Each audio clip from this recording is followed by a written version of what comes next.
Daddy, surprise! Here is a pizza for you. Happy birthday to you. Daddy, you look not impressed. My daughter, this is not meaningful to me. Hallelujah Natural Drinks is my ideal gift today. Hallelujah Day. Hallelujah Ginger Tea Drink and Hallelujah Tamarind Drinks are the most perfect, nutritious and healthy products that help everyone to boost their immune system to get complete relief of most sicknesses like joint pains, cough, diabetes, blood pressure, easy digestion and many more, and certified by UNBS. For orders, find us at B4 House on Sir Apolagua Road, opposite MBI. Hallelujah Natural Drinks, perfect for your health. Hallelujah Day.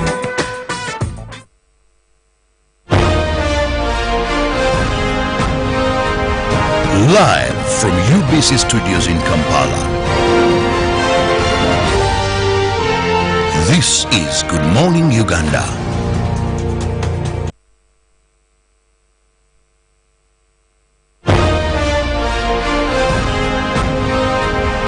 Live from UBC Studios in Kampala, this is Good Morning Uganda.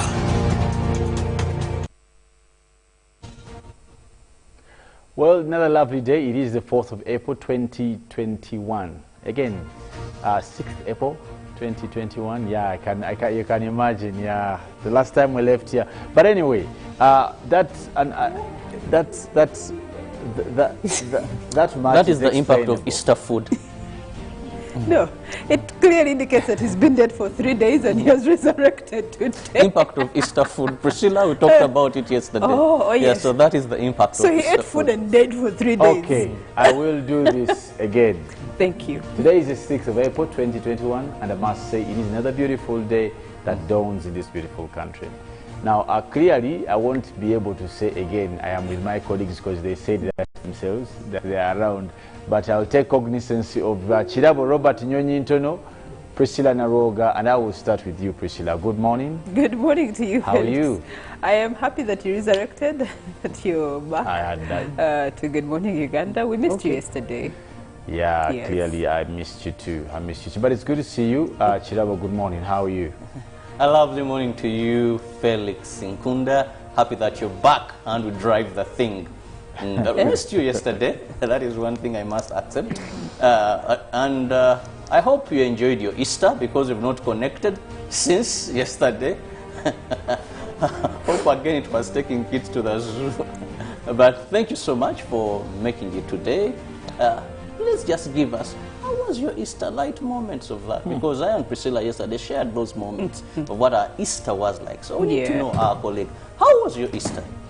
Clearly, he was. Days like Easter, Christmas are normally family days, I must admit. And you have to find time, even if it's probably half a day, or at least have a meal with family, either breakfast, lunch, or dinner. One of them, and clearly me, I always do breakfast because the latter of the day is run around, sort of like running around. So I was basically there, and then I had to travel with say somewhere and come back. So it's basically a bit of activities, I must admit.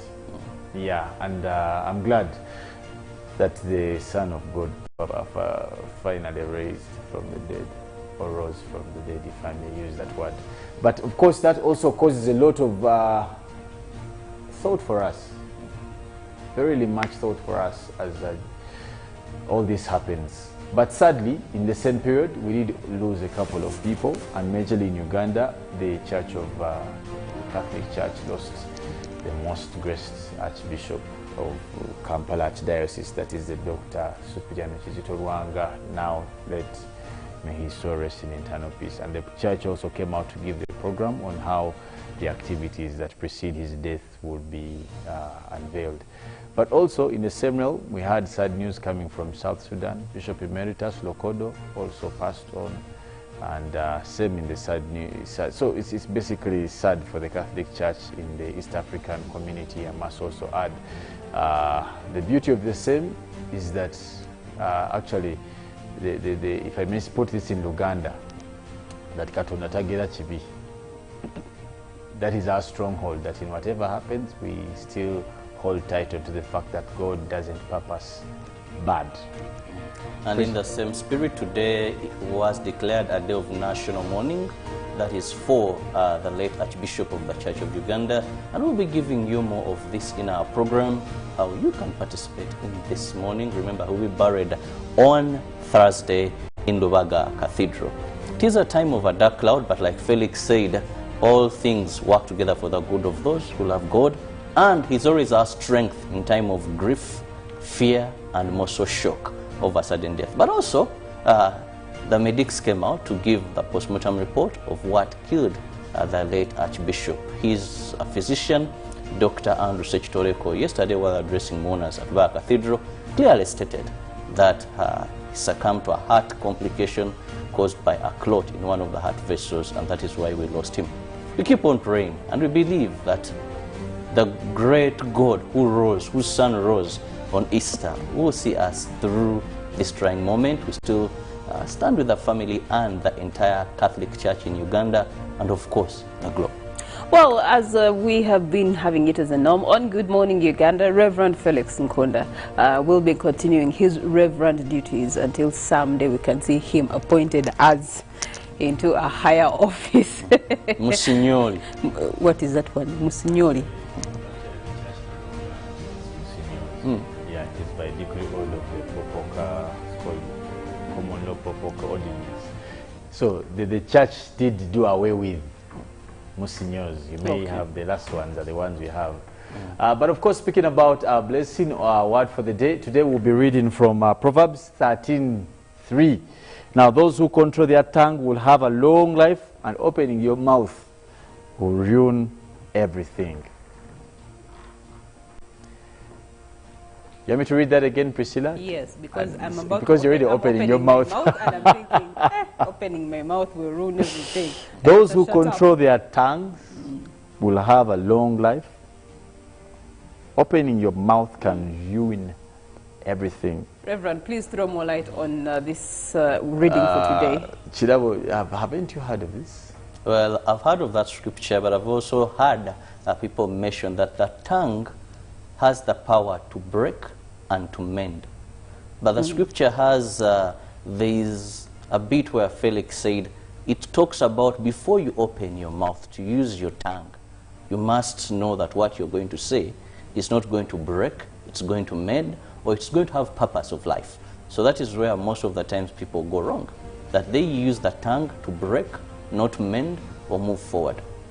Actually, let me just read for you from the Amplified Bible, and if I may read verbatim, that is Proverbs 13:3. It says, "He who guards his mouth keeps his life, but he who opens wide his lips comes to ruin." And the preceding of the same is that the appetite of the sluggard craves and gets nothing, but the appetite of the diligent is abundantly supplied. What does it mean? Watch your mouth. Watch what you say, when you say it, and where you say it. So it's important because you do not know the result of the same. In fact, wano mu Buganda ffe tulina enjogera egamba nti asirise takola ki? Teyejjusa. So Priscilla, be sure you want to open your mouth. Do you want to use sign language now, or you want to use your sign? Yes. Okay, open. Okay. I open, okay. You sound like, actually, you look like you're doing a choir master.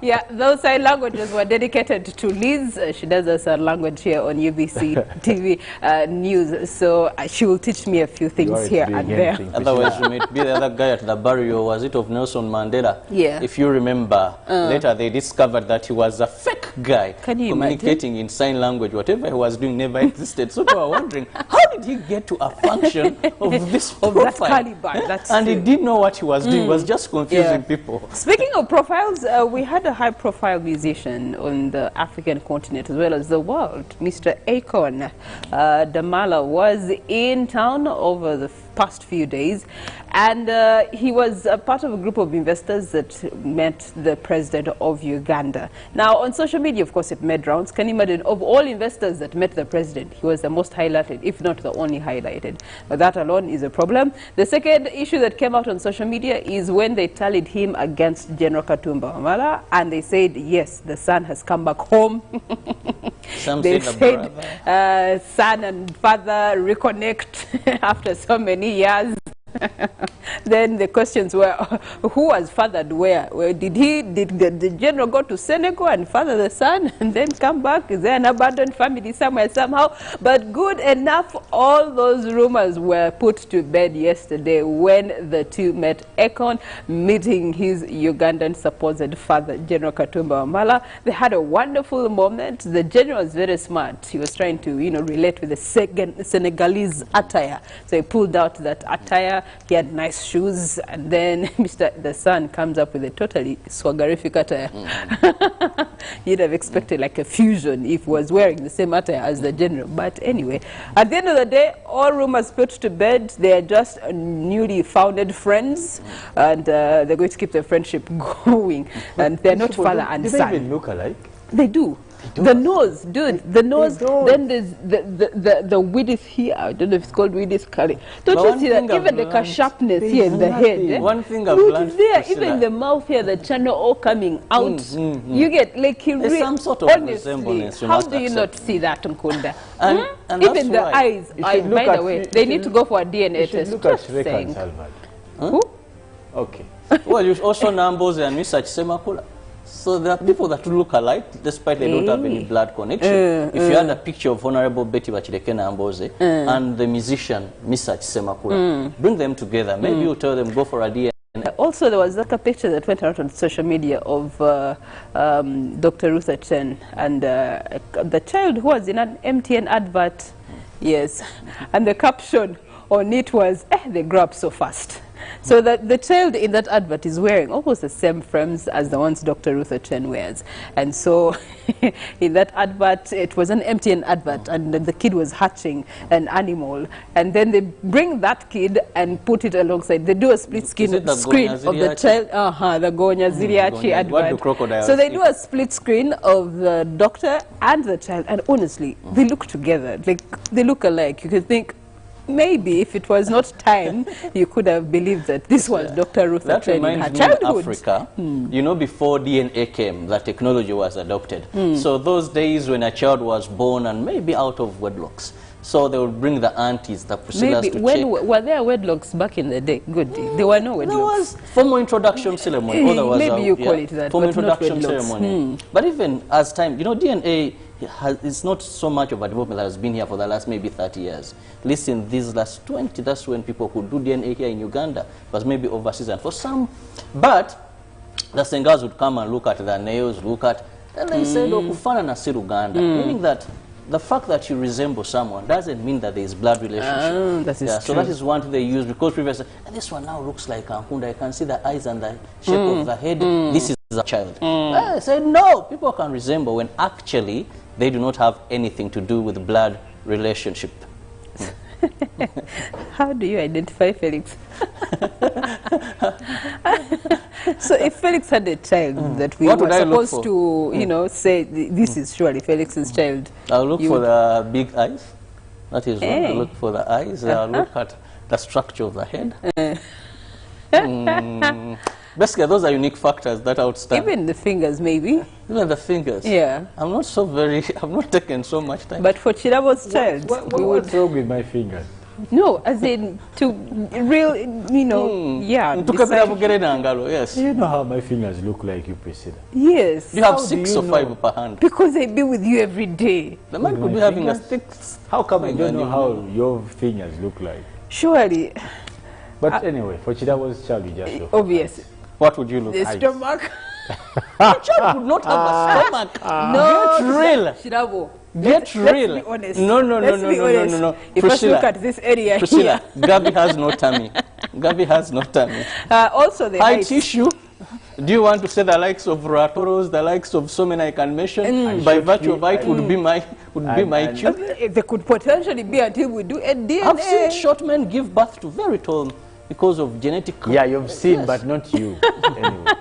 But anyway, speaking about that, it's important also. I've also come to notice most recently that we have had very many issues of families that have kids. Yeah. Yeah, we have had those things are being common. Most A lot, recent, yes. you go into a family of 6 kids and the man is told he only owns one, and that one, the probability was also 50 by 50. You remember and that he's story raising. that came out of the man, I think was in Mkono or something, who had one child and then the madam left and left him with a child, and he was a 190. He didn't have much in this world, but he toiled, he sweated to ensure that his child gets the best, and they had a good relationship. They did life together, and then one day the woman comes back and claims that it's not his child. I think I don't know if that man is still alive. Prove that. Yeah, indeed, the indeed, child wasn't. he wasn't. But let me tell you, that is only that what actually got to the airwaves or to the TV. That is almost so common in most of the families. But Felix, if this was the case for you and you found out that the child you bear is not yours, what would you do?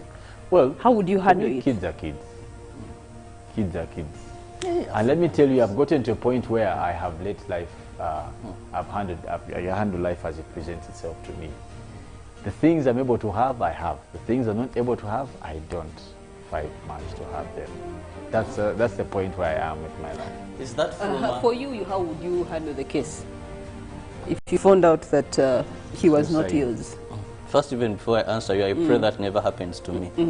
Because I love children so much. And now I would be confused between letting the child go to the actual father and retaining the child.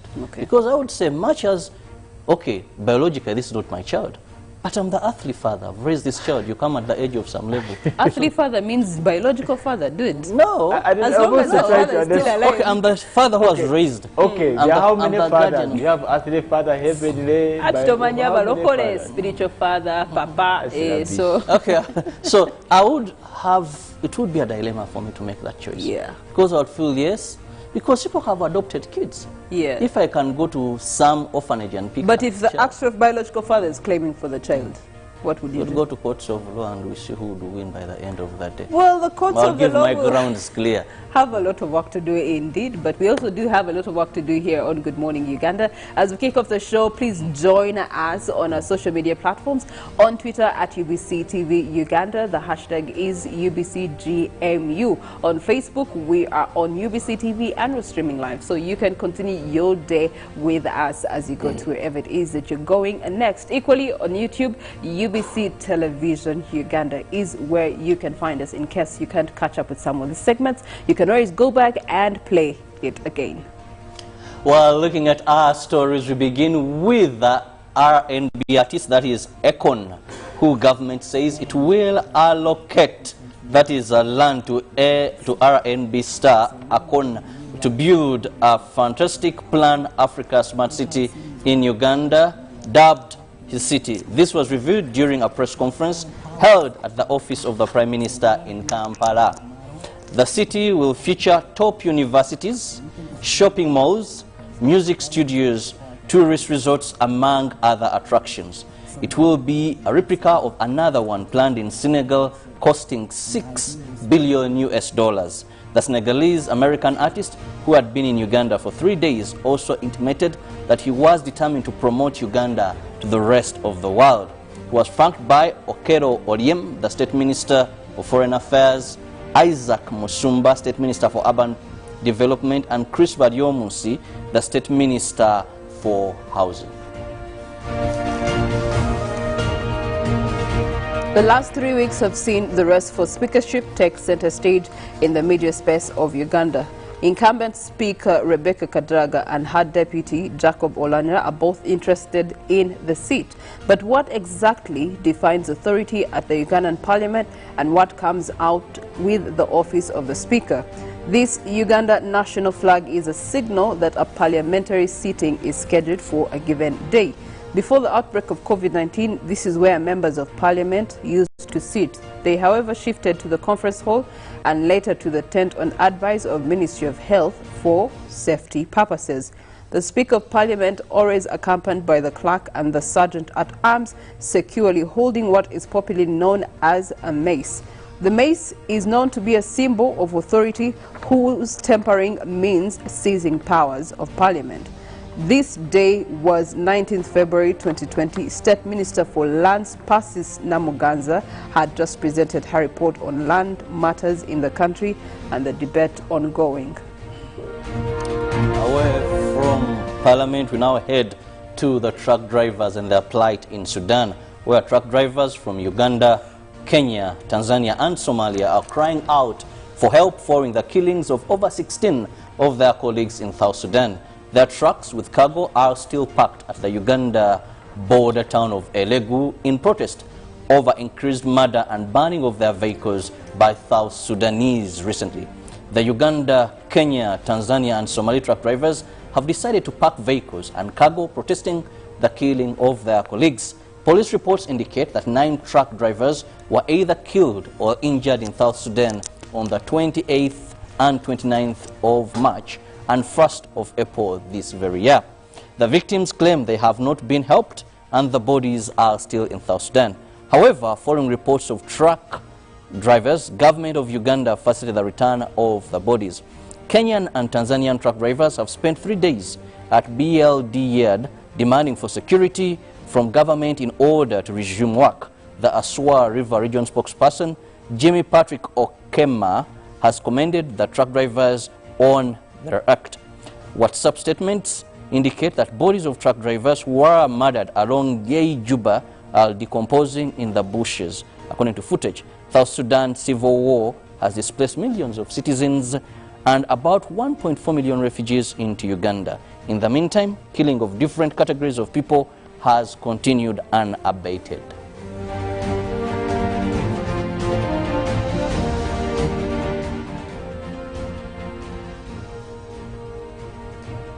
Well, we still pray for the relationship between Uganda and South Sudan so that our people can freely carry out trade there. Yes. But Felix, what is on the international scene? Well, of course, now we do cross over to our international stories where we'll be looking at the ongoing trial of Derek Chauvin. Now, kneeling on Floyd's neck violated police policy, and that came out to be said by the police chief. Now, Minneapolis chief, that is Medaria Arredondo, testified on Monday that police officer Derek Chauvin kneeling on George Floyd's neck violated the department's restraint policy. Rando, also testifying at Chauvin's murder trial, said the use of force against Floyd during the May 20, 2020 arrest should have ended once he stopped resisting. Now, when Mr. Floyd was no longer responsive, nor even motionless, to continue, rather there was no need to continue and the level of force to him. Now, Orlando, who is a 54, fired Chauvin and the 3 other officers involved in the arrest and led Floyd's death within the days of that incident. Now, Chauvin, who is white, was seen in a video taken by a bystander kneeling on the neck of a handcuffed Floyd, that is a 46-year-old black man, for more than at least 9 minutes. In the same video, touched off protests against racial injustices, police brutality in the United States and around the world. Now, Chauvin, who is 45, has also pleaded not guilty to charges of murder and manslaughter. Now, Jordan's Prince Hamza signs letter declaring loyalty to King. That is, a palace says Hamza signed letter affirming commitment to King Abdullah II in that the same. Also to Rift royal family is easing. Now, Jordan, former heir to the throne, Prince Hamza, has been accused of being involved in a seditious conspiracy and destabilizing the kingdom's security. And of course, in the same realm, Jordan's estranged Prince Hamza has also signed another letter making same commitment that he will follow all the whims of the kingdom.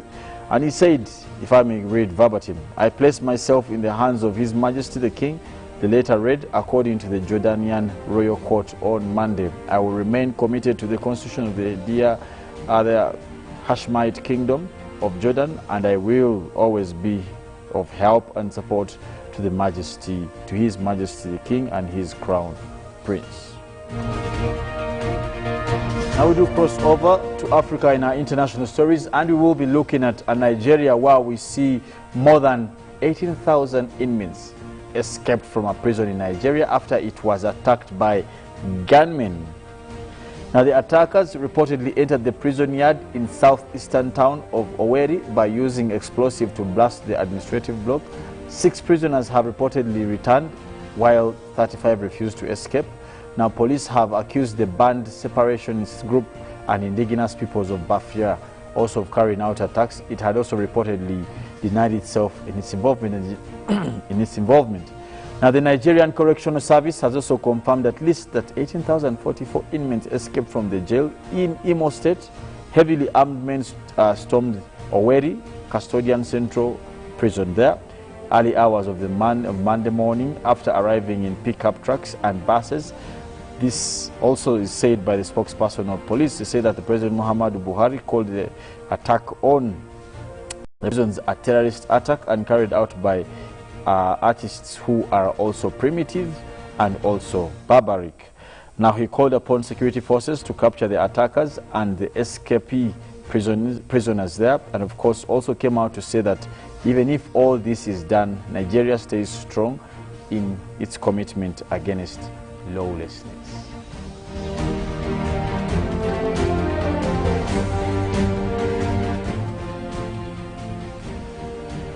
Well, so much has been happening in Nigeria. It's one thing after the other, one thing after the other, one thing after the other. We saw in the last 3 months since the beginning of the year, they have had at least more than 5 attacks that have claimed lives. Same thing when you go to Mali, same thing to go to Niger, and we've seen also same scenarios happen. Now, most recent, you're seeing an attack on prisons, and guess what? Over 18,000 people in prison or prisoners have escaped. So just to engage you on a legal forum, if these 18,000 plus that have escaped are returned, are they penalized again for having escaped, or they continue with sentence as usual? I mean, on top of what they have been serving, they may end up getting another sentence, because escaping from prison is another crime. But they didn't escape. There was an attack that happened and they just walked So out you're just for reminding safety reasons. What if the whole place was going to be bombed? The days in the Bible when the prison doors opened for Exactly. Paul. And what did he do? Did he stay? No, he moved out. walked. So simply the prison doors opened for these prisoners, You get. and they took advantage of the situation. Of Yeah, course, there are 35 for that safety reasons retained. at There are that. 35 that remained and chose not to escape. If it is in Uganda, like Felix said, Cowards are everywhere also. cowards are everywhere. Maybe they're just law-abiding. All their sentences were nearing completion. Those are the smart ones. Yeah, you know what happens Yeah. even in prisons of Uganda, when you're about to finish your sentence. These are guys you see in communities where there's a prison that are sent to buy soap, because you've served 5 years, you're remaining with a month. So at the end of the day, you rather stay around and complete your sentence rather than escaping, then you're nabbed or captured, then you serve a sentence for escaping, which could be maybe about another 3 or 4 years. Okay. So usually All right. the wise decide, why should I go out there? Yet I'm left with... Yeah, but there's another story that Felix, you talked about, the one of Jordan, where Prince Hamza has pledged allegiance to the new king after having gotten himself dethroned, for lack of better words, which reminded me last week, I think, is when we saw Supreme Mufti also putting his tools down and choosing not to take on leadership anymore for our Muslim Brotherhood. What do you have to say about that? The one Sheikh Ndirangwa, who was the Supreme Mufti of Chibuli, sitting at Chibuli rather. Well, of course, it's noble. There's a video where I hear him speak, and he came out to say that because of the conflicting interests at his office, that's why he chose to step aside, which I think that's quite noble, respectful, and gentle, in my opinion. I really hope these functions, one day we wake up to the fact that they are no longer there. It's sad to have 2 Supreme Muftis in one country. In fact, it's not precedented. In fact, it shouldn't be. But that's where we are. Well, I love the words he used in that clip at night when he said, I'm not bigger than the Islam faith. Because Old Kampala has the Mufti of Uganda, Sheikh Shaban Ramadan Mubaji, and the Chibuli sect have the Supreme Mufti as their head. So he said, conflicts, I cannot be bigger than Islam. Let me pave way. Though we are still waiting, because what happened, Chibuli held a press conference, and these guys were so brief. They gave out a statement of about 3 paragraphs, saying, yes, he's resigned, we are going to sit and find out who will replace him. They didn't go to more other details, but of course some issues are under the carpet that maybe he was tipped off that anything of this like would happen. So he chose to be smart enough and resign in advance before the worst could come, the worst. But of course, with all that is happening, some stories there that may make you wonder what is happening. The greatest thing, the greatest drink you need this morning is Hallelujah. I'm holding Hallelujah ginger tea drink, which is my favorite. And when you take this drink, there are so many benefits because first and foremost, they have gotten things we usually go and hunt for in the markets, in sometimes some drugs, and they have prepared this for you in a ready-to-take product where you have that is potable water, fresh ginger, sucrose, nettle powder, rosemary, and acidity regulator. So these products are there for you, and you do not have to do the mixing. You just have to buy this product, Hallelujah ginger tea drink, and Hallelujah turmeric drink, and you'll be very good to go. Of course, speaking about Hallelujah, please, again, if I may add my voice to my brother Chirawo's voice, don't forget to start your day with Hallelujah ginger tea drink or turmeric. But of course, speaking about that, also follow us on our social media handles, on Facebook, on Twitter, and now also you can catch us live on YouTube.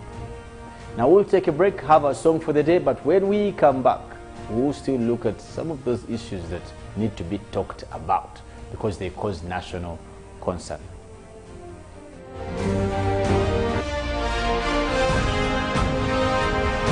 Live from UBC Studios in Kampala.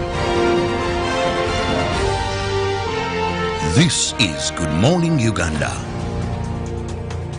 Pick of the day on UBC, brought to you by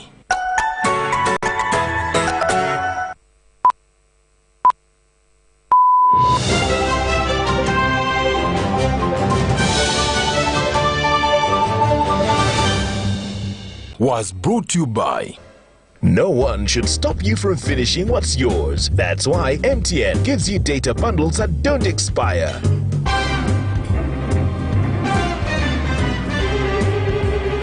Load MTN Freedom Bundles using My MTN app and enjoy the freedom to finish your data bundles. MTN.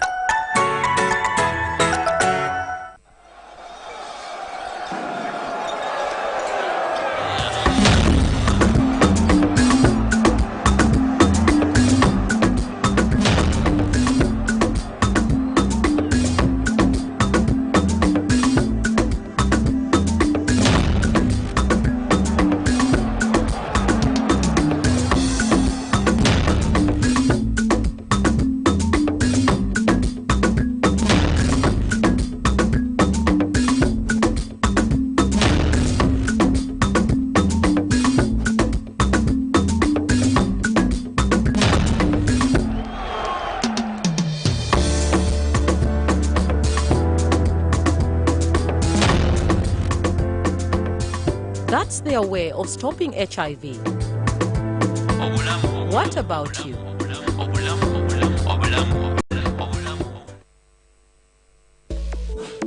Yes! Enjoy great value from Airtel with the all-new My Pakalast combo offers. We have customized especially for you the best deals on minutes, data, and SMS with our 3-in-1 My Pakalast combo to give you the best value as you stay in touch with friends and family. To activate My Pakalast voice combo, dial *100*2*1# to get started. Airtel, the smartphone network. It's no secret that ICT makes learning easy. The strides made in our field couldn't be possible without it.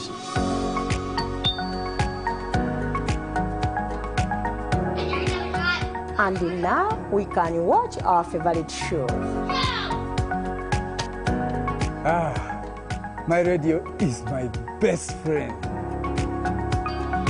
UCC provides an enabling regulatory environment and policy guidance for healthy competition. We also facilitate ease of doing business in the communications sector through licensing, standardization, spectrum management, tariff regulation, rural communication development, and consumer empowerment. An informed consumer is an empowered consumer. UCC supports local content and innovations. Drive.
This is Good Morning Uganda.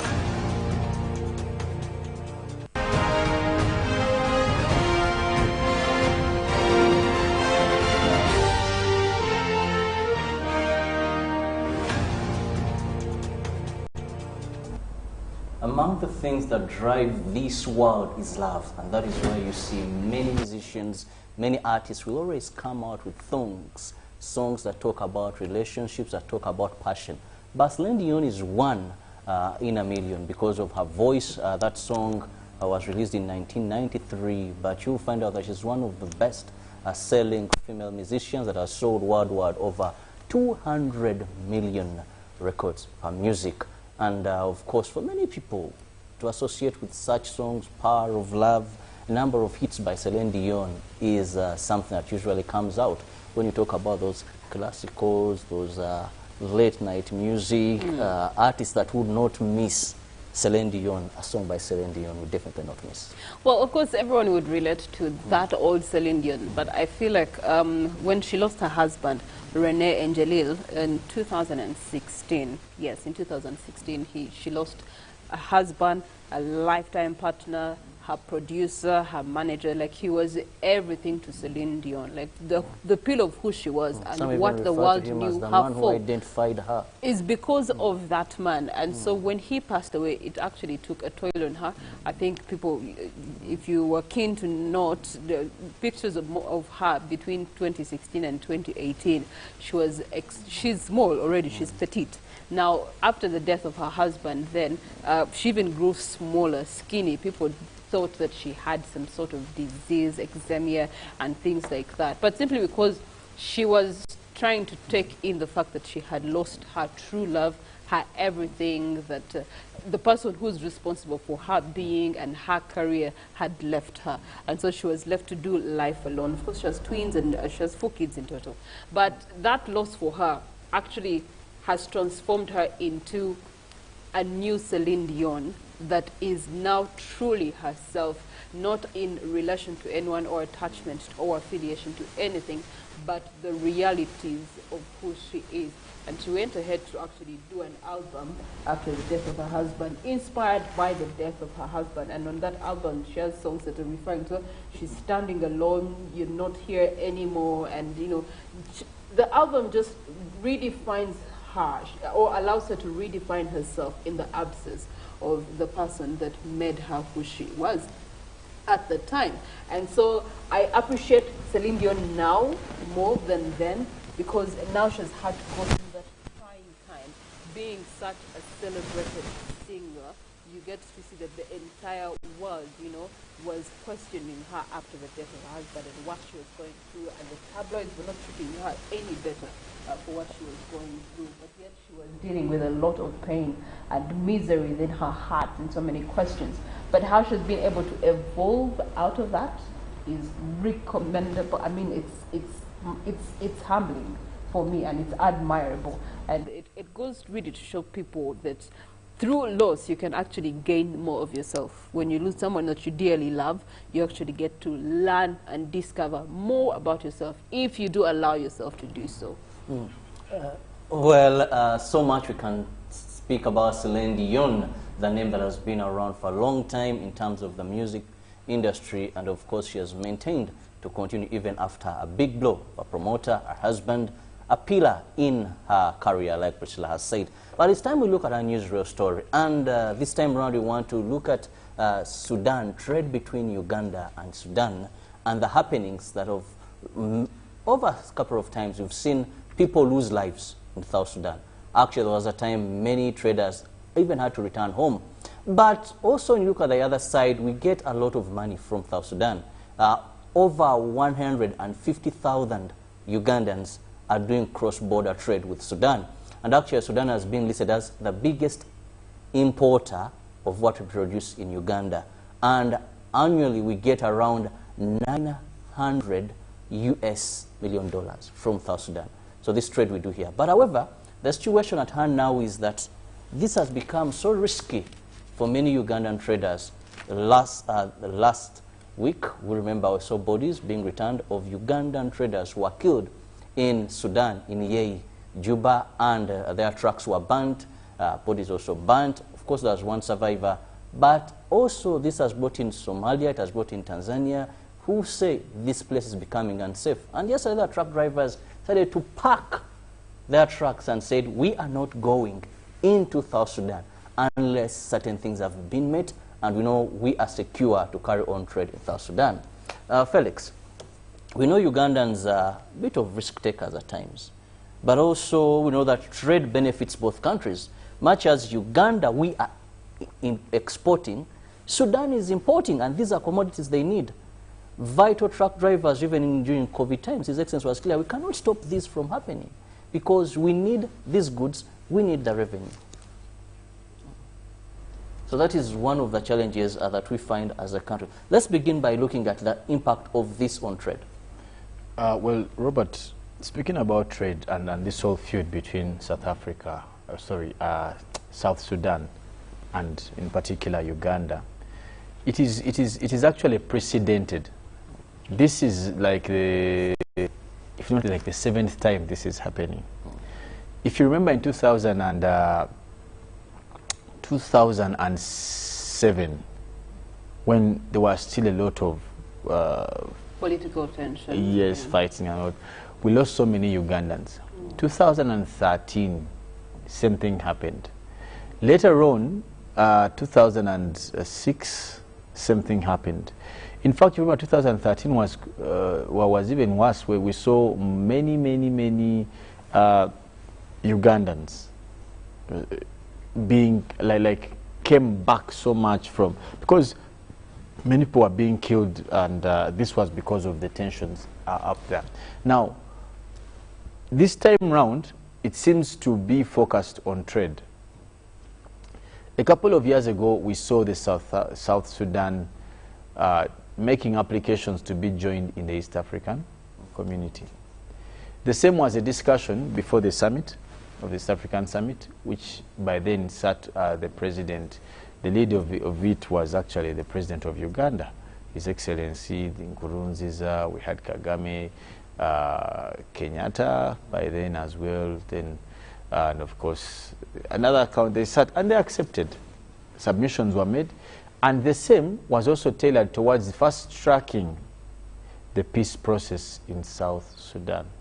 No wonder the aftermath of that application to the East African community caused long deliberations between Machar and the now president.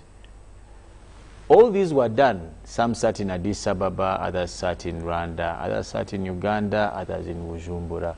All of these ones sat. And no wonder, even up till today, if you're speaking about the peace that is in South Sudan, you cannot refuse to discuss again the contribution of the East African community, or their needs to be a part of the community. Now, South Sudan entered a community that has what we call tripartite agreements, or additional protocols to the East African Community Treaty that discuss, one, fast-tracking the monetary policy, free trade area, commercial, and later on political. Now, they have an obligation, and this has been the discussion consistently, that even for many, and we have seen, even away from these ones that have been murdered, we have seen so many East African members being mistreated in South Sudan. In fact, there's a time, about 3 years ago, I was in a place called Lumbek. I was there in the Archdiocese of Lumbek. We had gone to meet the Archbishop and a team from Kenya. But we were briefed and told that, in fact, they say that you cannot use ground means because the place is not safe. So I think the UN provided, but why I bring this is to show that it is something we must think of, that maybe South Sudan, our expectations from that country are high, yet it is not yet up to the task of being part of the community. The tripartite agreement, or the additional protocol, gives mandate to the host state to protect any willing trader of any other member country. I've heard traders of Uganda say the UPDF should go and do what? You cannot cause aggression in a foreign sovereign. We don't have mandate unless it is on humanitarian ground, and it must be under a notice. Previously it was where Yes. It had moved in on humanitarian grounds. It was entirely on humanitarian grounds and upon invitation of the Lion. So it has a process. But what does this speak for us? I saw over 1,000 trucks parked at a Legu border, and the question is, who loses? Because I cannot speak for South Sudan, honestly, but I can speak for what can happen to Ugandans. If we want to have better transactions with a country like South Sudan, what can we do better? If you remember during the lockdown, the goods that were supposed to have gone to South Sudan, that's when you saw a tray of eggs in Uganda costing 4,000 shillings, which is not even precedented, because they could not take some of this. And the argument even between this time from some of us and even probably other players was that maybe we should look at new ways of doing business with our partners. Maybe. That's just an argument we can start. For example, how do we make such products that can't be traded anymore most relevant and can be traded in another form? Because one of the reasons why what these guys are saying that now we have perishables, they are stuck, they're getting spoiled here. We have how do we make trade better? Because we cannot, in conclusion, be able to say that or make a promise that we can change what's happening in South Sudan. That's not in our mandate. But maybe we can change the things we can do that we have responsibility over. For example, the Ugandan traders have blamed the Sudan government and what. Honestly, it is only going to be about blame game. I've just given you a story of what's happening in Nigeria. Countries around the Horn have also cut off trade in terms because of the safety. Security. Yes, security issues. You know. Now this time round, it's other countries that have said no, don't go in that place. This should be a challenge, first and foremost, to our government, to the East African community, secondly, that the East African community cannot simply be an institution of conversation or forum for meeting and greeting and what. And none of them is making statement. You saw what happened when Ugandan products were being refused in Kenya. The East African community had to come in. You saw the statement of the foreign minister, Honorable Sam Kutesa, came out to make, and other players, and things were sorted. But I think there's been silence for so long in terms of what's happening in South Sudan. And I know that also them knowing that maybe there's not much they can do. But then that in its own self impedes the applicability of the goodwill of South Sudan being a part of East Africa. If we cannot participate freely as a community, then there's something not right with that particular member. Priscilla, looking at a country like South Sudan, they had their independence. That was in July 2011. 2018, they tried to come up with a peace pact that didn't sail through. They have had a civil war for the last 20 years. And of course, it seems we expect so much from them, which they can't deliver. When we look at this trade, it's not only affecting Uganda, because even Kenya, Tanzania, they're having the similar problems where they feel they are insecure. Then how do we see the East African community building capacity to ensure that this member state fits in, a newly born state can fit in properly to ensure trade and bring out the actual meaning of this union? Well, first of all, we don't expect anything from them. The least we can expect from us trading with them is some sort of security, and that is entirely up to them. Also, in reference to the East African community, up until they're considered for the East African region, being a part of the East African region, then can we have the discussion that you're trying to push. Until that happens, for now, what are the realities on ground? The realities on ground is that there's actually trade that is between Uganda and South Sudan. And that trade has boosted the Ugandan economy. Just statistically, if you look at the monies that come out of the trade between the two countries, it's in the ratio of 300 plus million US dollars. That is money that comes back to help us as Uganda in terms of development, economically, infrastructure, social-wise, and what. We gain a lot from this trade. Now, it doesn't matter how we trade, because Felix was coming up, with the whole resolution of how about what we trade, find a way to put it in another form to be able to trade. I mean, that can only work for 1, 2, 3 items. But please consider that the purpose as to why we have this high trade, and it is actually giving us high revenue in return, is because of the kind of goods that we are trading with South Sudan, and they are majorly perishables and household items, because South Sudan is more or less a desert country, so they cannot grow so much of the food, and yet the country has a high population that needs to be fed. And so they rely a lot on produce from Ugandan side to be able to merge up and balance when it comes to feeding their population or taking care of the population. Same goes for household items, same goes for day-to-day items. So those are the most trading things as far as these border tradings are concerned, and those are consumed on a daily. They're not ordered for once in a year. No. Salt, sugar is ordered for on a daily. It is desired on a daily, and that is why it's giving us returns in millions in US dollars. So that is alone. If our traders are choosing to put their tools down and say until this is sorted out, we are not going to be able to trade, who's losing out? It's us, Uganda, who are losing out, unfortunately for us. It's South Sudan can get from other alternatives, you know. But the only challenge now is that this is not only for Uganda, even other countries within the region are following suit because of insecurity. You're not the only countries in the entire world. There's UN that can feed them. There's worldwide.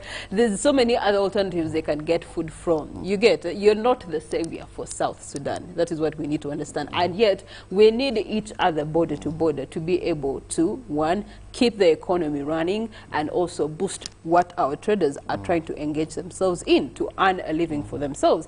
But also, please consider that in recent times, we are dealing with a new normal, COVID-19. Rwandan borders are closed for us. Kenya, it's a bit tricky right now. So the easiest border-to-border trading that is flowing easily is South Sudan.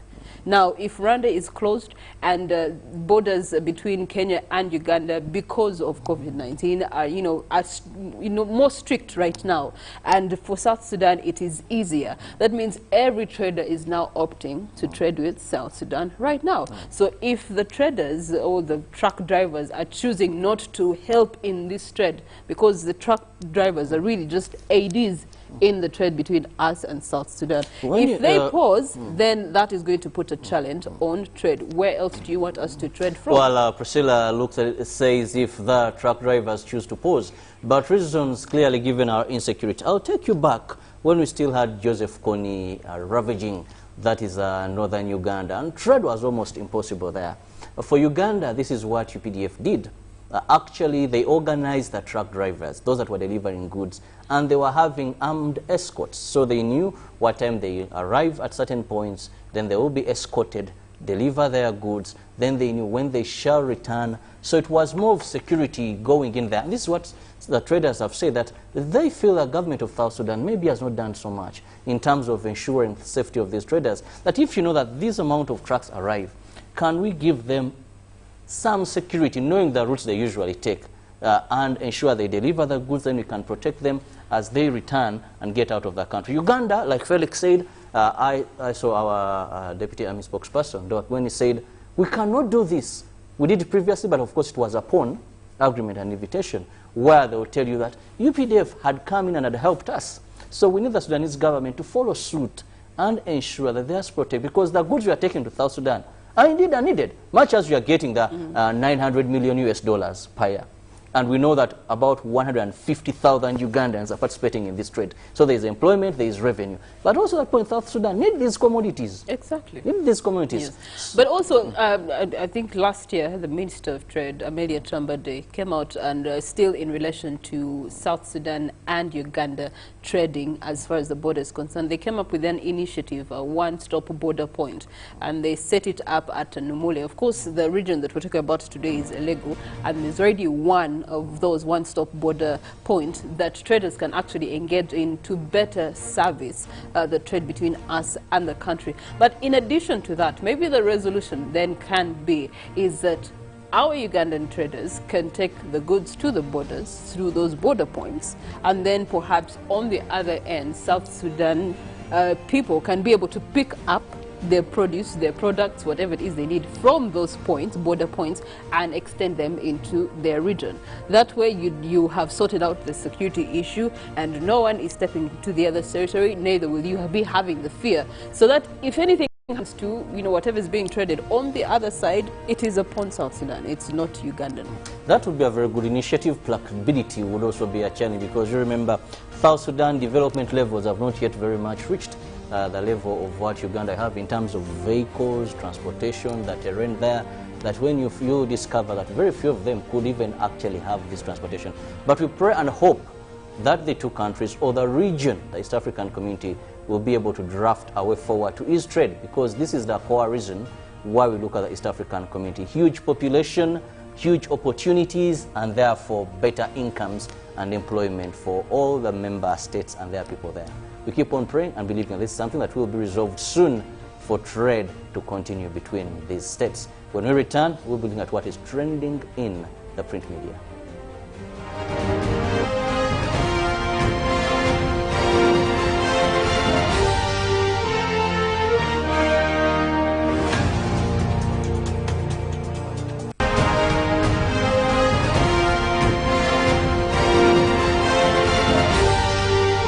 This is Good Morning Uganda.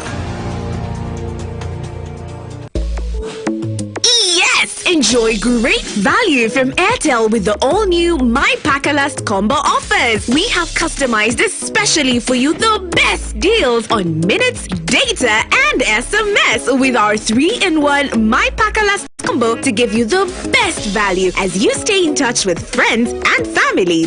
To activate My Pakalast voice combo, dial *100 *2 *1# to get started. Airtel, the smartphone network. When you talk about our motherland Uganda, the Pearl of Africa, you cannot fail to smile because of the smile that fills the faces of the citizens. Our nice good weather and nature that sustains us all, that enables us all to continue each in their own way, because we are all different even according to each individual's work. But what joins us to become one person is the sweetness from the flavored drink Alleluia Jingati drink and Alleluia Tamarind drink. The flavor that quenches your thirst while at the same time treating and healing your body, because it is 100% natural. Enjoy the drink that has got the tamarind juice in it. Made by Alleluia Reflexology, Healthy Solutions and Nutritional Research Center Limited. Get yourself a bottle of Alleluia from all shops around.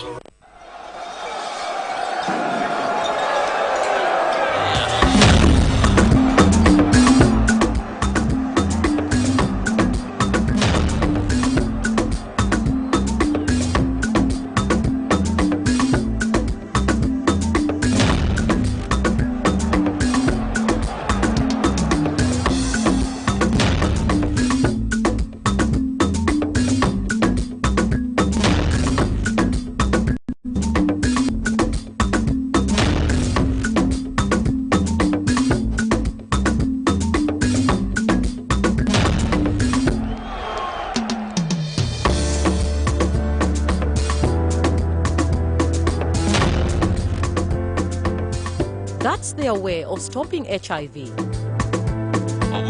What about you?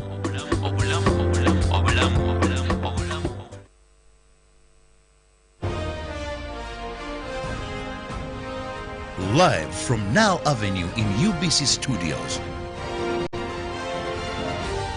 This is Good Morning Uganda.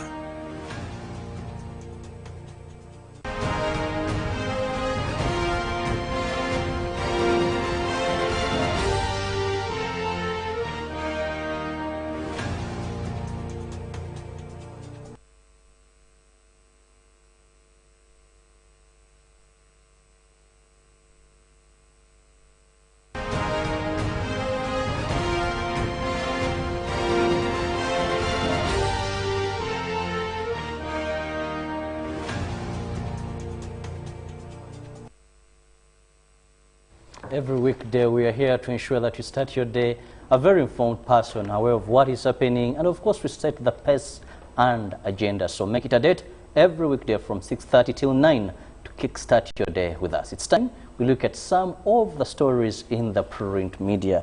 I have today's New Vision with a big headline: Government accords Ranga official burial. That is, the Catholic Church releases the postmortem report, that is, of the late Archbishop of the Catholic Church in Uganda.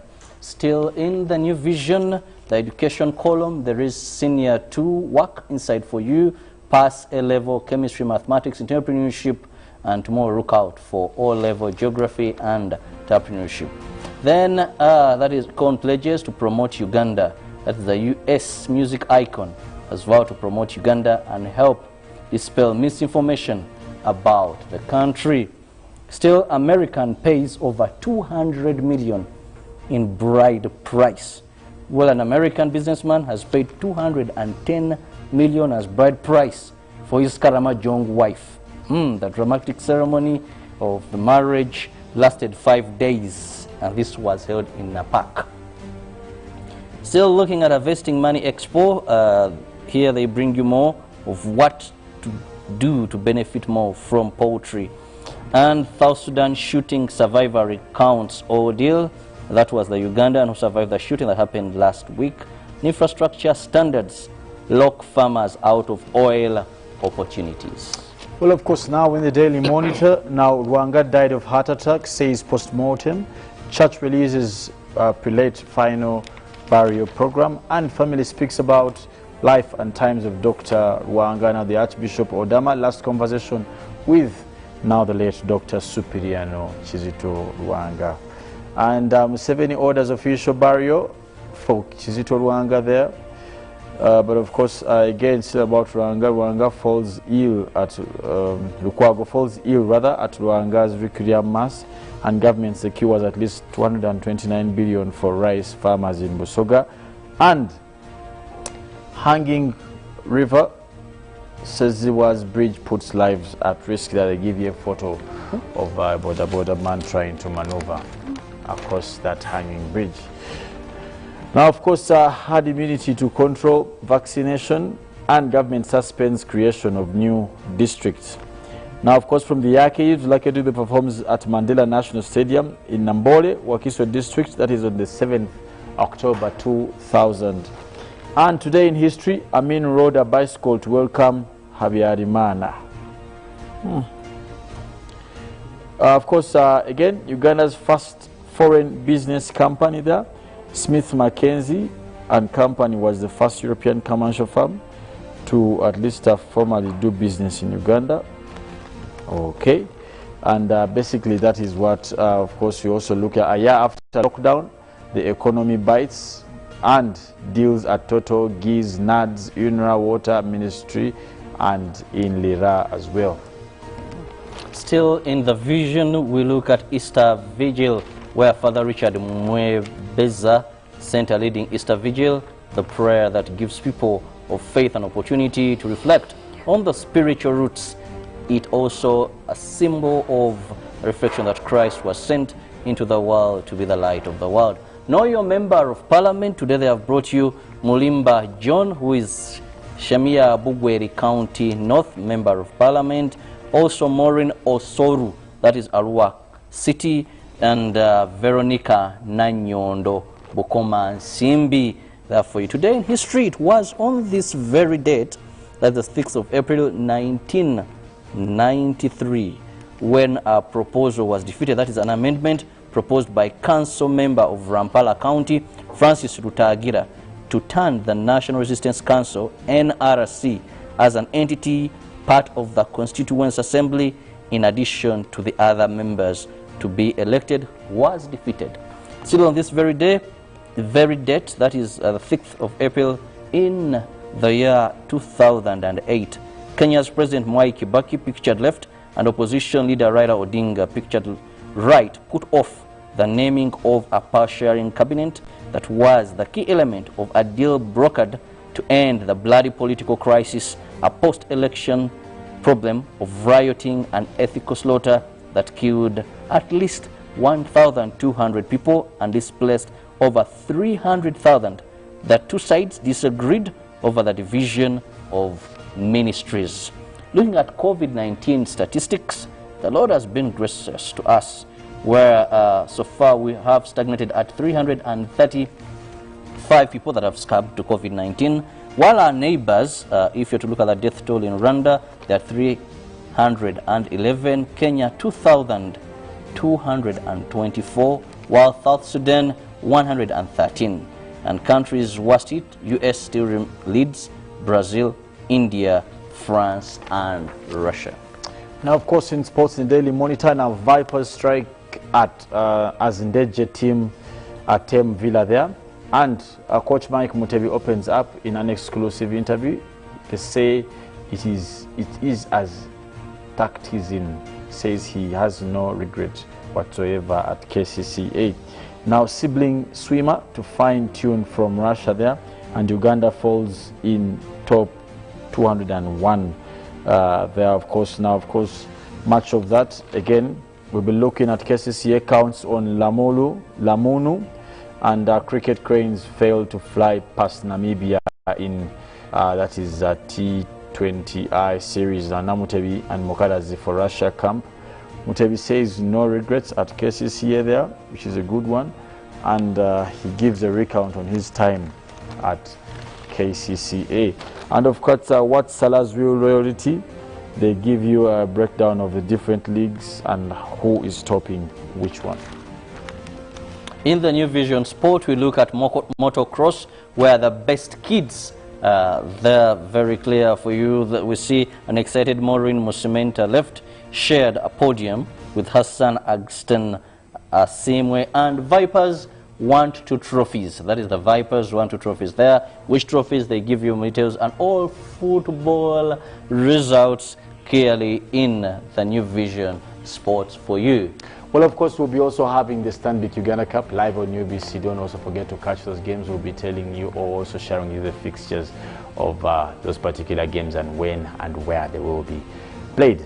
Now, we'll also take you to our traffic lady, the lady on the road, who will be taking us through which is the best way to get yourself into this lovely city of Kampala. Well, I think you mean the virtual road.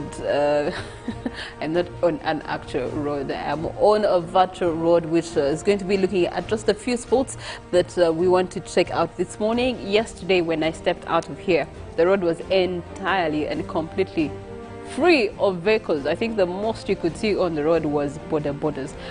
Given that it was Easter Monday, most people again chose to stay at home because it was a public holiday, but now it is business as usual. And speaking of business as usual, we get to see some of these areas that are around Uganda Broadcasting Corporation and what they are looking like in terms of traffic. Now we get to see where we do have Porto Avenue, Pilkington Road, and also Kimathi Avenue. Those routes this morning are clear. You only do have orange lines that are building up on Jinja Road into Kampala Road and going on to Bombo Road. And again, surprisingly, time check being 7:44. You don't have much jam on these routes.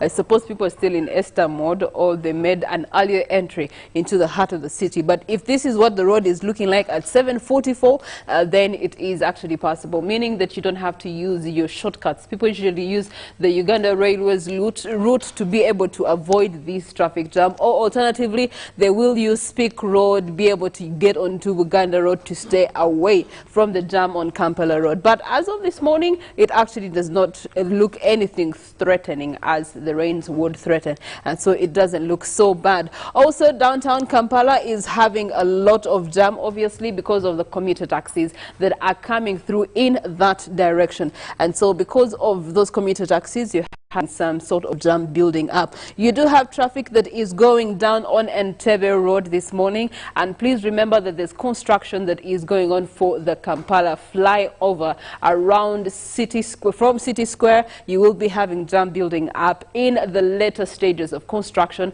because there will be blockages on what is known as Queen's Way, and the traffic will be diverted a lot through Nakasero onto City Square. And so for now, you might learn your alternative routes away from Queensway. If you're coming from the areas of Entebbe Road, you access town through Chibuye or Katwe or even Sambia or even Mukwano for that matter, and you have residency in those areas, you might want to be considered that in the near future the construction is really taking shape, and so it's going to affect the flow of traffic jam. Of course, for people passing through or coming through from Sambia, Kabalagala, you have Bunga, Soya, Munyonyo, you would have to then use the alternative routes that go through through where there is Green Hill, come through Namuongo, and then you get to Mukwano, and you can access the heart of the city through that direction. People coming in from Entebbe Road, Masaka Road, you have people coming in from Machindia, Mobutu Road, those would have to use the alternative routes that join through the Ring Road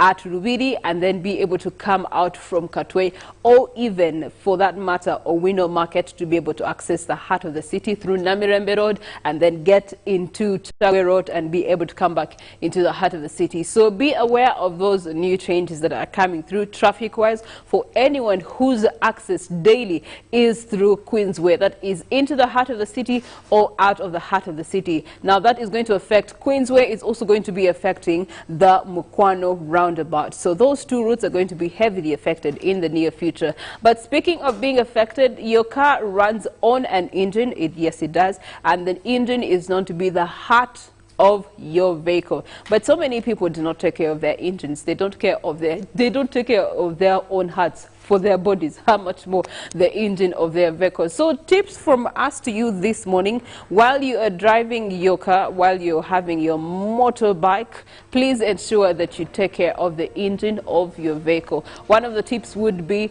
do change your engine oil regularly, at least every 2-3 months.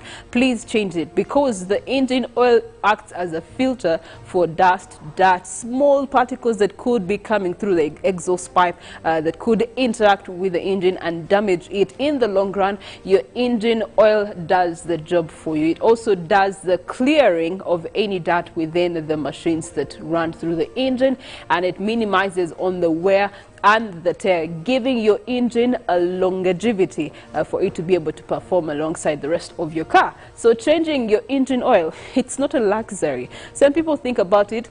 Some of you go to the petrol station, and then, you know, the people, the attendants, pub attendants, will recommend that they check your engine oil. But say, sina sente za mwerero. It's not that they actually want to take your money, but they actually want to help you have a better car on the road. That is the point. So do change your engine oil regularly. Also, your cooling system is important, because the car is always having friction. It causes a lot of heat, produces a lot of heat and energy, and the cooling system does manage the heat and the energy regulation within the engine and the entire car system for that matter. So the cooling system is equally important for you to take care of. Now the cooling system is that, more or less, it's a cream white box to one end of the engine. It has an opener, and you've seen people pouring water into it. Yes, so water acts as a coolant. You pour water, fill it up, and it's going to be able to manage the cooling system for the entire vehicle, which is also important. But many of us do not check it every single morning. So every single morning, if you can, please check it up, fill it up, and ensure that it is working perfectly. You can also check your engine oil. There is that streak that helps you check the engine oil, and it has lines: full, halfway, and minimum. So wherever the engine oil stops is an indicator of how much you actually have to refill for your engine oil. So in that consideration, you want to have those checked out for your engine. Also, the engine belts that keep the rotation going need to be checked every once in a while. While you're having your car serviced, please ensure that your engine is equally serviced, because those belts can have a wear and tear, and in the long run they may affect how your engine performs, and causing your car to stop and causing you to actually spend more at the end of the day, which you could have avoided had you paid attention to the heart of your car, which is the engine. Also, the other issue that people don't pay attention to, ignoring it always, is the leakage. You might be driving out of your garage, and there's a leakage, and you just never know, because maybe you leave early in the morning before the sun is out, maybe you come in so late you can't still see the leakage, and maybe you're just not observant. But once in a while, when you're driving out of a parking lot, just look back and see if there's any leakage that has happened. Then it will show you the state of the liquids in your engine, and where you actually might have to go and have a check, a servicing, to ensure that those small leakages are sorted out. Those are some of the traffic tips that you can try out as you get into Tuesday, as we also get into the deep of the month, April 2021. We do have Good Morning Uganda agenda coming through, and yet again here on Good Morning Uganda, joining the rest of the country in mourning the Archbishop for the Catholic Church of Uganda. We're going to be eulogizing his journey, his contribution to community, society, and the country at large when we return. It still is Good Morning Uganda. You are watching Uganda Broadcasting Corporation.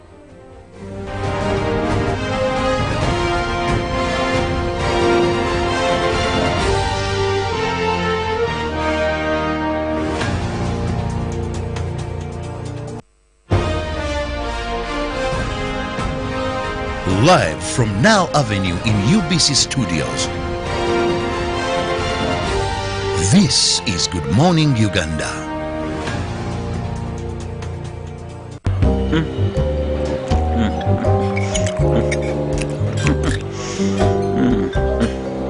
Wait.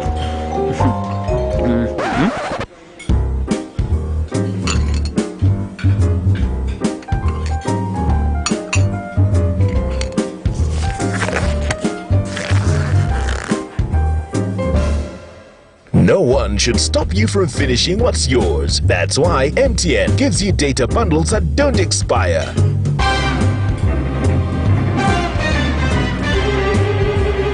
Load MTN Freedom bundles using my MTN app and enjoy the freedom to finish your data bundles. MTN. It's no secret that ICT makes learning easy. The strides made in our field could not be possible without it.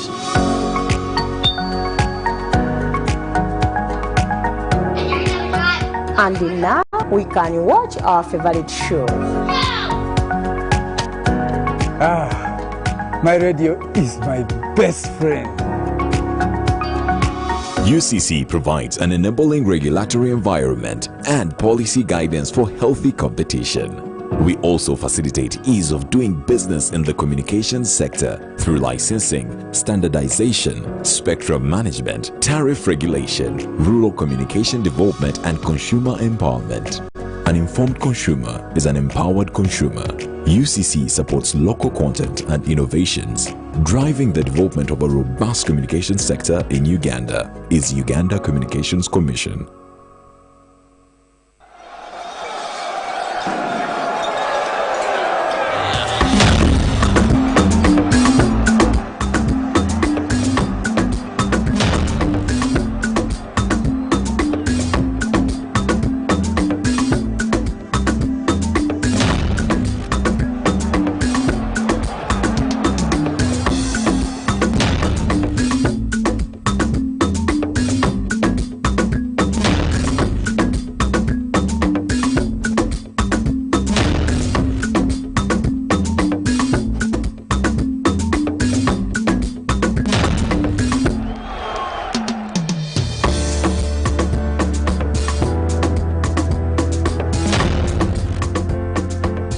That's their way of stopping HIV.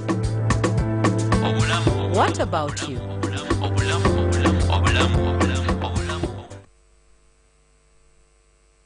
When you talk about our motherland Uganda, the pearl of Africa, you cannot fail to smile because of the smile that fills the faces of the citizens. Our nice good weather and nature that sustains us all, that enables us all to continue each in their own way because we are all different even according to each individual's work.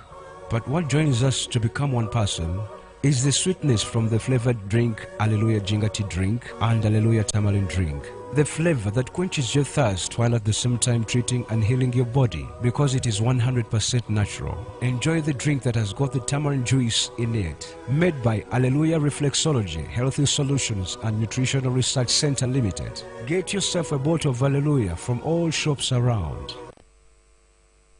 Welcome to English in a Minute. It's no surprise that cats like to sleep. A nap is a short period of sleep. There you are. The movie is about to start. I'm sorry. I got up at 5 this morning to go swimming, and then I helped a friend move some furniture. Are you sure you aren't too tired for this movie? No. I took a cat nap. As long as this movie isn't boring, I'll be fine. What are we seeing anyway? The Long Dark Winter. It's a 3-hour foreign movie. I hope you like subtitles. A cat nap is just a short amount of light sleep during the day.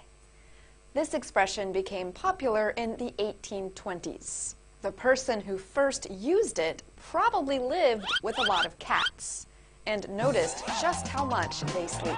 And that's English in a minute. It is intellectually engaging. Court does not sit to waste its time. If you have no defense, it chases you. It is a ruling on the foundations. Business has been conducted in a certain way. Banks take money from us, depositors. All of us seated here have got money in the bank. And even before you walk out, they've given that money to somebody else. Deeply incisive. The law enjoins us to be answerable to the sovereign of the country.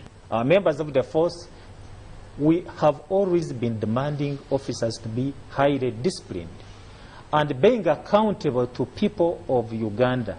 Authentically symbolic and insightful. We should work so hard to evacuate this power. Behind the Headlines, every Wednesday at 10 p.m. with Charles Odongto. A very welcome. Probably the most experienced talk show moderator in Uganda, with a team of illustrious panelists.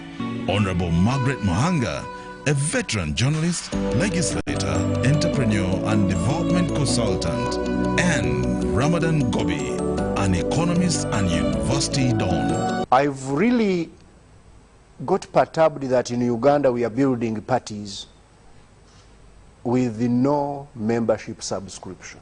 All on your public broadcaster, UBC, inspiring Uganda.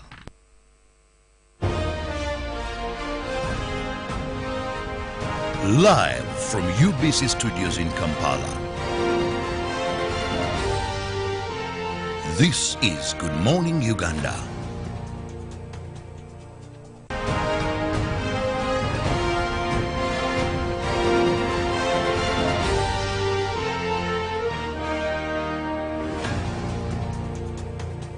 Well, I want to welcome you back from the Easter holiday. Today is Tuesday and the public holiday is done and dusted. So wherever you are, in case you're still within the Easter mood, please, Easter Monday was a public holiday, which was yesterday, but today it is a day of working. And by the grace of God, it's not rained. Yes, early around 5 there, 4 a.m., well, a bit of showers in some areas. But as we speak here in Kampala, it is a bit clear, so there are no enough excuses like it rained or I thought it was still a public holiday.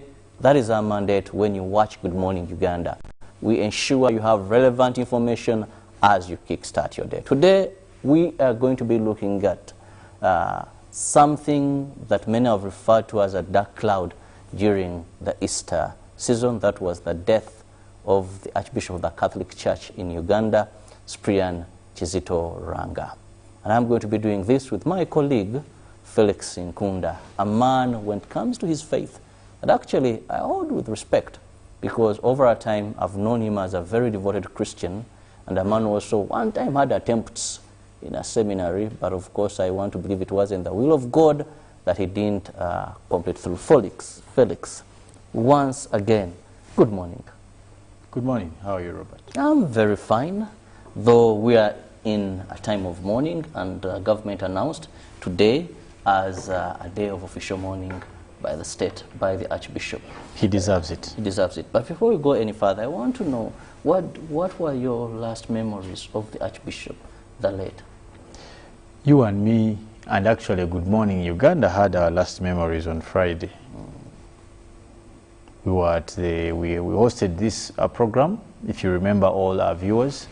We were Friday special edition at Namirembe Hill, where we did our Good Friday production.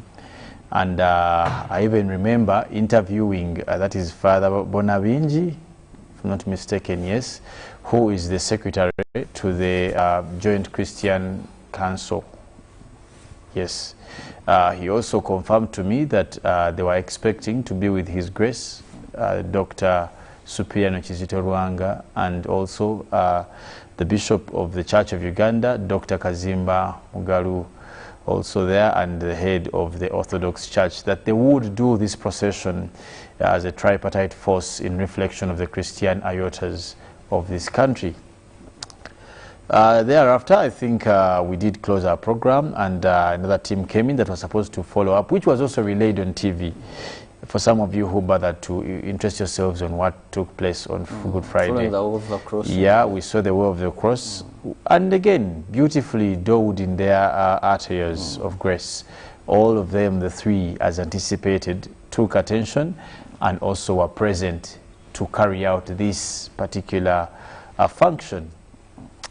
I remember even one of our colleagues, Ruben, having supposed to go and change an umbrella which was going to be used by one of the bishops. I think we have left it there also. But that's the moment when I got close and I saw the bishop. Actually, that's the same moment also. I saw the bishop. The bishops were moving already because I started the processions. And I looked at them, and for us it is practice that when you see such adored men of God, and as I told even our viewers earlier that day, that we had stepped on holy ground. On holy grounds, and you can't live the same. You cannot live the same if you do come in contact with the same. That is basically, if you ask me, the last memory I have of him was Good Friday. Well, I also have Good Friday, and at the same venue where we drove towards the provincial offices where I do some exchange of an umbrella, and the men of God were coming. That is the Catholic, the late, the Anglicans, Dr. Stephen Kazimba Mugalu, then the Orthodox, all ready for the way of the cross, and he passed away in the way of the cross. But Felix, we will all live and die at one time. But what is very important is the legacy we leave behind. What will people remember of you? What will people talk about you when you're gone? Let's try to look at the legacy of the late Archbishop. It may not be quite chronological coming from me, as I may not be the true author of who can give the best recount, but I will give pieces of my own audios. I know for a fact that many people out there who are Catholics know the late Bishop Chiwanuka. Sorry, Bishop Nsubuga, Archbishop Nsubuga, who's now, I think, laid at Kadekateyamba in Narukolongo. He's one of those that laid a clean foundation of what we see today. Actually, the late Dr. Superiano Chizito Rwanga is one of his mentors. And no wonder, most of the things, for some of you who know these two people, or who have known, you know that they have a lot of resemblance in everything they have done. The late Superiano Chizito Rwanga was ordained Bishop first for, in Uganda, it is easier said, the Saza Yakasana Ruweru. That was in 1996. And it was a new, he was the first bishop of that diocese. Now, he went there when there was nothing, because it's Saza Pia. It was a new diocese with nothing. He left 10 years after, and he did not know what he had done in just 10 years. When he was ordained Archbishop, and then he had to move to Kampala, I think that was in August, he was appointed. That's 2006. Yes, 2006, but then he was appointed, then he was installed, I think, around August. I remember that time I was in Lubiri, if I'm not mistaken, and they had to call all of us to make lines. We had to make lines from down, because he was coming from Entebbe, from Rome. He had come back with all these instruments of, I don't know, and we had to make lines from down Kabusu, you come to this one that goes to Popo, then up the cathedral. And I was a young man, just in my, by myself in a school uniform, waving, shaking, singing, as we welcomed the now late Archbishop. That was quite momentous. Now, his coming in Rubaga is so evident because he took over a man who was big in himself. That is Cardinal Emmanuel Nsubuga, now, who's also still Cardinal and is sitting in Zambia. But he took over a gentleman who had done greatly, who had performed greatly. I remember Pope Paul.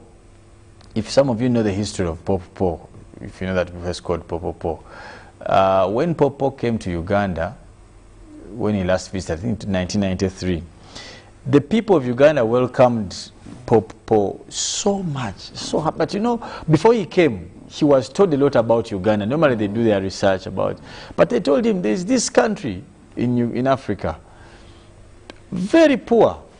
And by then we had issues of polio, HIV, but I told him it's a very poor country, but it's one of the countries in Africa that has anchored faith, that concrete faith in terms of how people believe, and majorly in the Catholic Church. Now when Pope Paul came here, one of the things for him, he says that the people of Uganda, as poor as they are very happy people. And from that inspiration, he said that from his fund, personal fund as Pope, he said that he would give a particular amount of money that would leave a markstone for the people of Uganda. Now that money he gave is what they used to build what you see now, the Pope Paul. Some of you who know where Pope Paul is in Rubaga. Now, those are all the projects of the predecessors of Dr. Cyprian Rwanga. The fusion of Cardinal Wamala and of course the late Bishop Nsubuga. Of course he had been his private secretary. Then he had some time, worked with him for some little time. Now, coming into power, or coming into office, maybe not power, but into office as Dr. Cyprian Rwanga, he had a big challenge. Now, the late Cardinal Nsubuga had done, sorry, no, not the late, the former bishop had done so much. He had introduced the Kateyambas, he had built that place, but he had also done so much in terms of government, bringing back his government, the contribution. So much, even in relation to the kingdom, for some of you who know this history, the contribution of, it was so much, the bishop. Now, thereafter, also, because if the last two are the major people we will talk about, Cardinal Wamala and of course Archbishop Nsubuga. Now, these two had set a big precedent. And what I'm saying is that they had left, their shoes were so huge that they had to be filled. Of course, in relation to Chiwanuka as well before. But now, the big question was the bringing of, and remember also, just for you to know that Dr. Cyprian Rwanga was not from the central region. You remember the Bamuzala Mukono, Greater Mukono Church, it's Chabakadde or something. Chabakadde. So he was not from? The same, yes. But now, from there, he's taken to Lugazi, and now, bringing him from Lugazi to Kampala.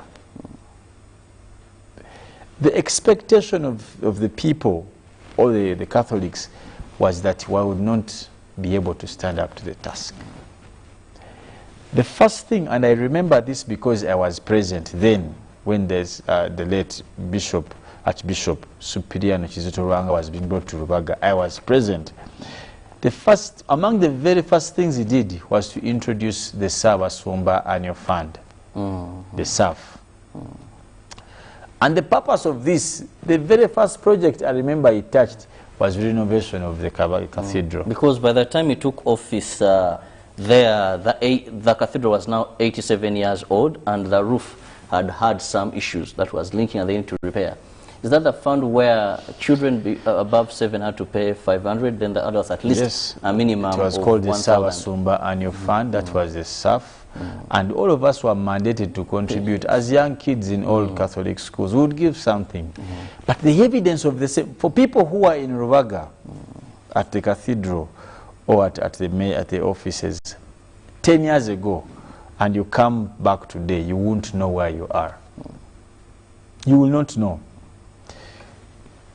You go and look at the infrastructure development and the order. The reason why I want to focus on these things, because they're the ones that I have directly related with, directly. And even if you get people from the world, they'll give you another tale. Another tale. In fact, there were arguments between the believers or followers saying the best place for the late Dr. Cyprian Rwanga to be laid to rest was Kasana Luweru. Because he began that diocese. You know, esaza yalitandika n'aliteeka ku mutindo gw'otalabanga. It began with only 20, that is priests and about 10 nuns, but was able to transform the area, yes. And I've been there. I have been there. I have seen the schools. I've seen the church. I've seen the, it's tremendous. Talk about agriculture at that diocese. Well, seen the coffee plantation, very huge, and you would wonder, yes, these are works of a person. Let me tell you, first. If you talk to a couple of priests, they will tell you that some of these things are better said in Uganda. That ecclesia is church is not something easy to manage, and this I say with pain. But you have seen how Dr. Superior Chitoranga has condensed all these various challenges. Today you've had the issue of Father Chibuka, you hear Musara, you hear all these ones. How silenced he has managed, but maintained the glorification of the purpose of church. Actually, one of the things, Felix, when you talk about the late, that for me, as you talked about the management of church, we've seen a couple of faith with the new wave of Bonag being diluted. People running away from the actual doctrine and sympathizing with the new waves.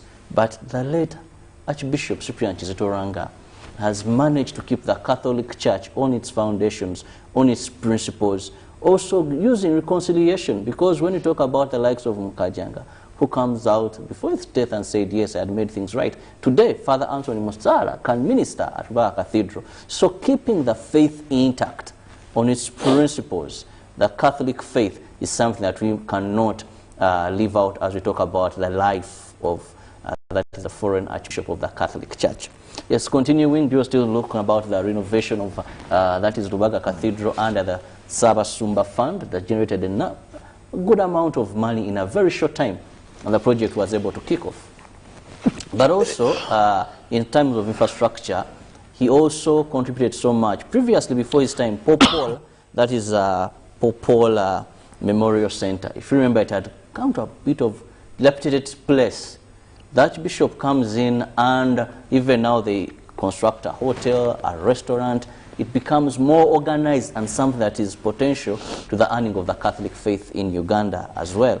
So this is also another achievement that people, if you're to move around and look up, you'll find that, yes, the Archbishop focused on. And also when you look there's no way you talk about institutions like the Centenary Bank and don't talk about the Archbishop, the late Archbishop. Because he fought poverty within and outside the church. Definitely, definitely. He sort of what we call institutionalized some of these aspects, because previously they were just like circles. No, but he said, no, we can do bigger than this, and boom, before you know, you have institutions like the Centenary Bank. And management, you see, it's one thing to have something in place, another thing to manage it. Look, the new administration block, but also something quite special that is also not precedented in the Catholic Church was the confidence the late Dr. Superior Chitoranga had in what we call upcoming priests, if I may use that word, or young priests, if I may use that word. It is not common in previous administrations that you saw very many young priests, if I may. I don't want to use that word young. Should you use the word youthful? Well, okay, priests who have not been practicing for a long time take very, very prominent positions. It is not precedented. For example, you've seen more parish priests who are probably not very old. You've seen administration. Go to Rubaga offices, not very, very old. So it is that he had so much confidence. But talk about development. This man had a lot of schools. The St. Superior schools, for you, some of you, many of you know them. And this is quite important. Now, bringing him back to the relation and messages or purpose, his ordainment as a priest, as a young man, was very, very visionary. In fact, this stands to be confirmed, but from the corridors, we have heard that he has been one of the sharpest priests that Rome has ever had. It is also alleged that at his time as seminarian, he used to be in the corridors of Rome, and he had interactions with the then Pope at the level of a seminarian. He's very good. No wonder he had to go further and study what you call canon law. And if you've been keen to follow, most of the times he has been making addresses in terms of priestly accusations or what, he has been quoting canon law. In fact, I remember we used to joke when we were students in trying to become, we used to be saying that when you do something or say something, a colleague would ask you, is it canonical? How canonical is your statement? How canonical is your act? Just so that you stay in line with. For some of you who have also known the Archbishop personally, he has a rare style. I remember there's what we call sacrament. In Catholic Church, we do a lot of sacrament. For you to know that it is the Archbishop in that same room, I remember as young, you would know, you would feel the way he would stamp his knee on ground, would be groundbreaking. For some of you, for some of us who knew him, that Bwabanga since the sacrament, a vividino, seminti, diuliram. I don't know why, we never got time to ask him why that, but he would hit the ground hard with his knee. And if you knew, for some of us, few people who knew, you would know that is Mukama Fatus.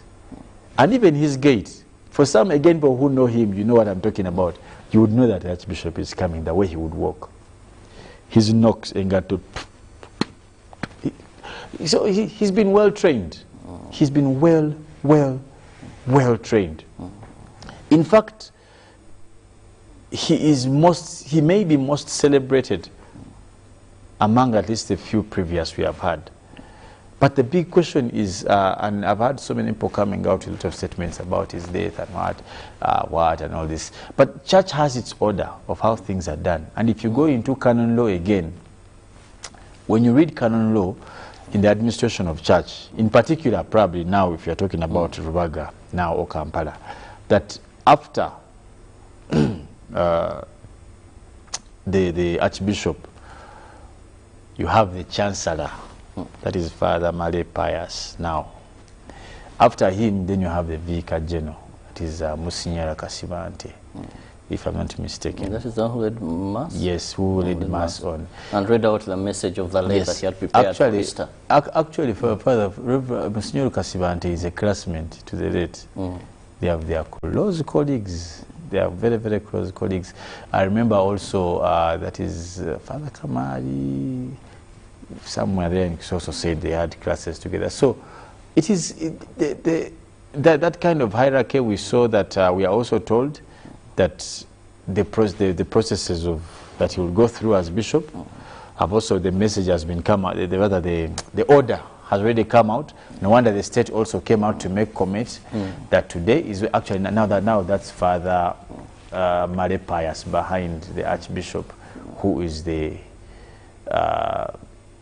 now I want to say the second in command, who's the Chancellor, that gentleman just next to him, that is Father Male Pius. He's actually under the canon law the only person who's allowed to find out if the bishop is dead.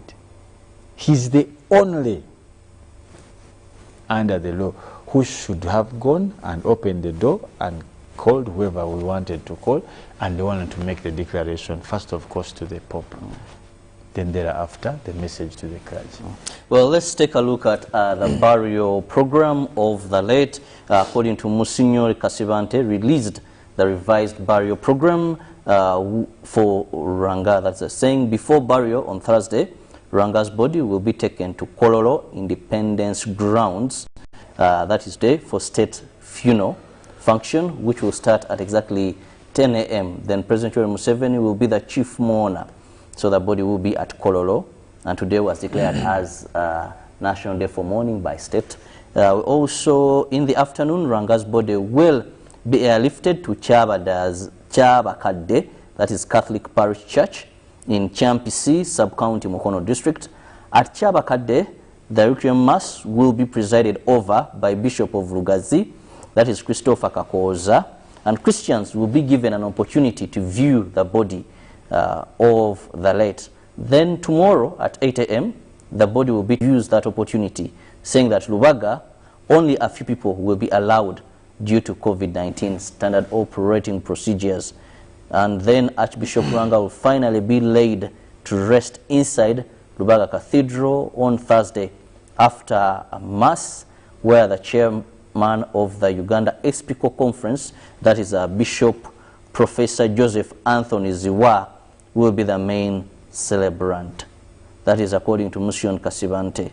And he said only the parish priests, relatives of the deceased, and representatives of the Catholic religious institutions and some dignitaries will attend the burial function on Thursday. So as we speak, that is the tentative program for the burial of the late. But also yesterday, a postmortem report was released, and actually people that attended Mass there got an opportunity from his physician, that is the Archbishop's personal physician, Dr. Andrew Sechitoreke, read the postmortem report during the funeral mass at Lubaga Cathedral. That was yesterday, and he disclosed that Ranga died of heart attack due to a blood clot that was found inside the artery that supplies blood to the heart. He said when this happens, it takes 3 to 5 minutes for someone to pass on. That was his physician, and he said that the 4 senior pathologists from Mulago National Referral Hospital performed the postmortem in the presence of 2 physicians recommended by the church and 2 family representatives. That is according to his physician, and that is the man on the screen there, Dr. Andrew Sechitoreko, who has been looking after the life of the Archbishop. And he said, yes, he had previous illness regarding the heart complication. That was one of his relatives, sisters there, representing the family. Felix, it is sad that we've lost such, but like we've always said, we all live and die. But what will be remembered of you when you finally go to meet your Creator? Will people talk about you as an achiever, as a person who served your country? But one element we hadn't discussed, Felix, is the way the Archbishop, the late, stood out and spoke out on the various happenings in society. You see, normally we have had arguments, and some of these arguments still go on and on and on, where we have had people making connotations or statements in difference that church leadership shouldn't be discussing political matters. Now, this has been also unprecedented. We saw the power of the church, and I want to start with other countries before I end up in relation to what you're asking. If you see the relevancy of the Catholic Church, and I want to be particular, in Congo, in shaping politics. If you see the power of the church in shaping politics of countries like France, if you see the power of the church in shaping politics of countries like Brazil, if you know the power of the church in shaping politics of countries like Italy, just to mention but a few, if you see the role of the church in taming or in shaping politics in countries like Uganda. I told you that Archbishop Bishop Nsubuga, for some of you who understand politics very well, and the NRM government in particular will relate with such kind of people, and in Uganda as well, you know his contribution in terms of bringing back the Kabaka here. Even when government, you see, when government takes power, and in ways that like our government took power through the Bush and what, you see, acceptance is not as easy as it seems, and internationally or even local.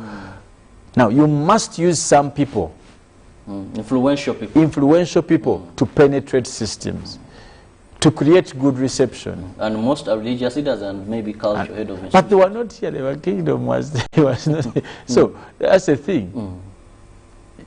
Actually, those religious kingdoms were most not relevant then, because they had seized, they had almost been seized. Our king here was in was in abeyance.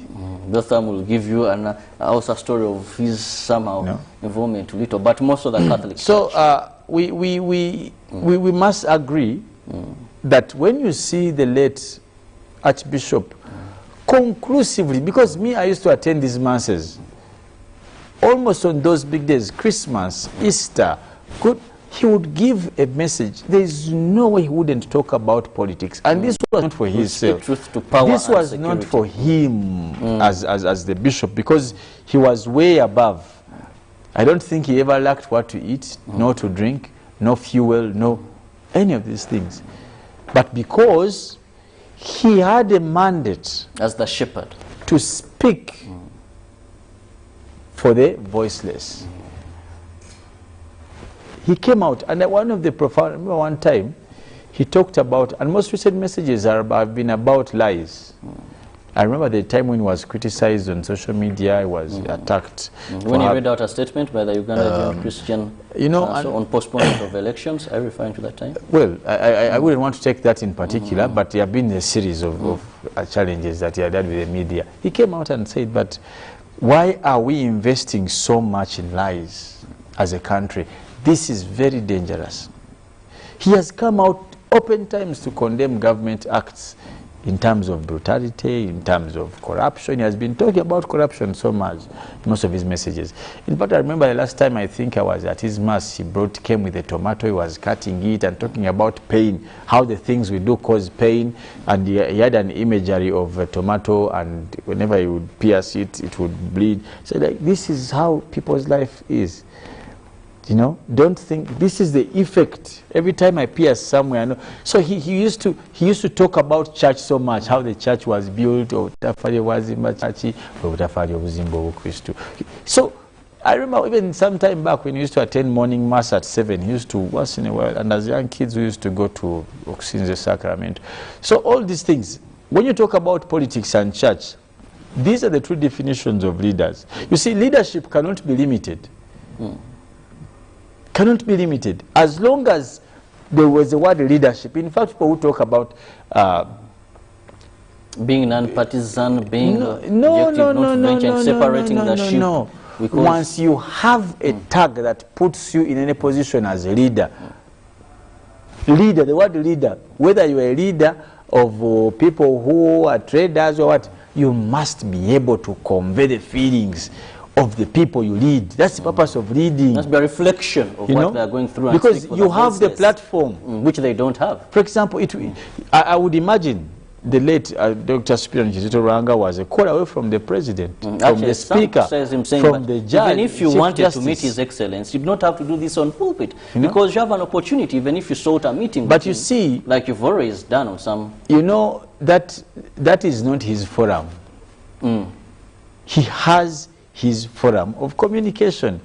For example, we have had many times also leaders, if they want to talk about political leaders, maybe they won't even say, let me call and go. You use what you have.